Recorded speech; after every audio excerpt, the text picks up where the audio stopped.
Police अधिकाऱ्याविरोधात गुन्हा दाखल झाला पाहिजे असं सुद्धा हायकोर्टाने म्हटलंय आणि आरोपीला बुरखा घातला नव्हता का असा सवाल सुद्धा हायकोर्टाने उपस्थित केलाय। अक्षय शिंदे एन्काउंटर प्रकरणात कोर्टाने पोलिसांना छापल्याचं पाहायला मिळालं आणि याला एन्काउंटर बोलू शकत नाही, एन्काउंटर वेगळा असतो असं सुद्धा कोर्टाने म्हटलंय। पोलिसांकडून अक्षयने बंदूक कशी खेचली असा सवाल सुद्धा कोर्टाने उपस्थित केलाय आणि पोलीस इतका हलगर्जीपणा कसा करू शकतात असंही कोर्टाने विचारलंय।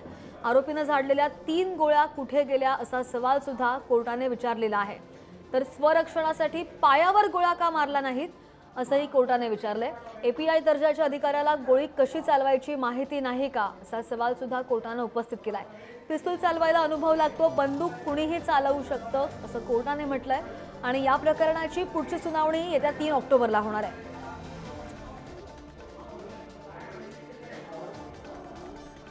तर हायकोर्टाने काय ताशेरे ओढलेले आहेत पाहूयात ग्राफिकच्या माध्यमातून। पोलिसांकडून अक्षयने बंदूक कशी खेचली असं हायकोर्ट विचारतंय।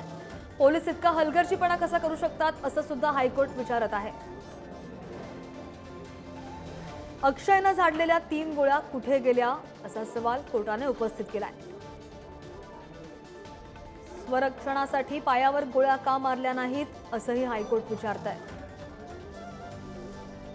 सामान्य माणसाला बंदुकीचा ट्रिगर ओढता येत नाही। एपीआय दर्जाच्या अधिकाऱ्याला गोळी कशी चालवायची माहिती नाही का? पिस्तूल चालवायला अनुभव लागतो, बंदूक कुणीही चालवू शकतं असंही हायकोर्ट म्हणतंय। तर हायकोर्टाने पोलिसांना घटनेचा सीसीटीव्ही मागितलेला आहे। 4 पोलीस एका आरोपीला सांभाळू शकत नव्हते का असा सवाल सुद्धा कोर्टाने उपस्थित केलाय। पोलीस अधिकाऱ्याविरोधात गुन्हा दाखल झाला पाहिजे असंही हायकोर्टाने म्हटलंय। कोर्टाला काय वाटलं असेल तर पोलीस त्या ठिकाणी त्याचं उत्तर देतील, पण एक गोष्ट खरी आहे की पोलिसांनी स्पष्टपणे सांगितलं आहे, आमच्या सर्व विभागाने आणि आमचे मुख्यमंत्री उपमुख्यमंत्र्यांनी सांगितलं आहे की कोणावर त्या ठिकाणी गोळीबार होत असेल, कोणाचा जीव धोक्यात असेल, पोलीस यंत्रणेचा पोलीस कर्मचाऱ्याचा जीव धोक्यात असेल आणि त्यावर त्यांनी कृती केली, त्यावर विरोधकांनी या पद्धतीने खालच्या प्रकारचं राजकारण करून गुन्हेगारी शक्तीला बळ देण्याचं काम महाविकास आघाडीचे नेते करतायत।